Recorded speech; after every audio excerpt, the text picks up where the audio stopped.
My name is Noah. I'm a college student living in Phoenix, Arizona. It all started on a regular Tuesday evening, boring lectures, coffee runs, and endless scrolling through Reddit. I never believed in ghosts until I met one, and it wanted to stay. It began with a message, not a text, not an email, but a handwritten letter. I found it stuck to my apartment door. It read, "You should not have moved here." I laughed it off. Probably a prank. College kids do dumb things, right? But that night, something changed. I was in bed, almost asleep, when I heard a knock. Not from the front door, but from the closet. 3 knocks. Slow. Heavy. I froze. Then I did what every horror movie tells you not to do. I opened it. Nothing.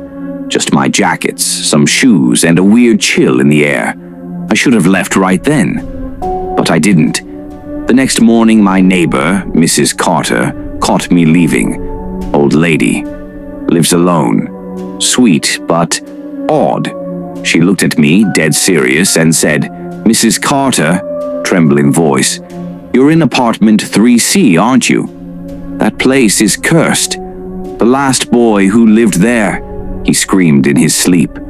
Then one night, he didn't scream anymore. I laughed nervously, trying to play it cool. "Noah, thanks for the warning, Mrs. Carter. I'll be fine." I wasn't fine. Later that week, I started seeing things. First, shadows where there shouldn't be any. Then, reflections in the mirror that didn't match my movements. And finally, I started hearing her. The woman.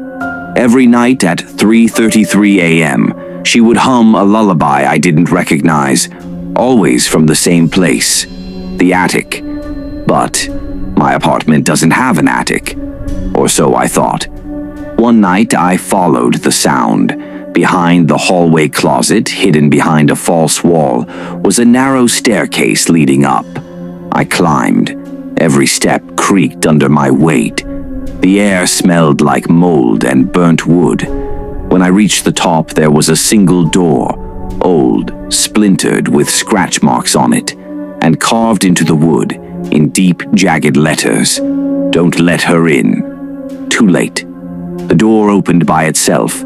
Inside was a small room, dusty, forgotten, but in the center there was a rocking chair, and it was moving. There was no wind, no one else around. And then she appeared. A woman, tall, dressed in black, long hair covering her face. She whispered something I'll never forget. "Ghostly woman," whisper, distorted. "You took his place.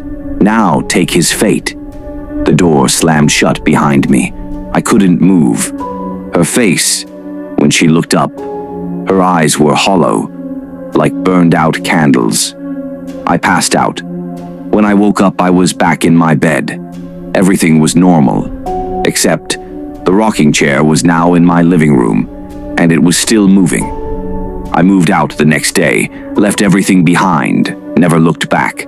But sometimes when I pass by that old building, I hear humming and the sound of wood creaking, like someone rocking, waiting.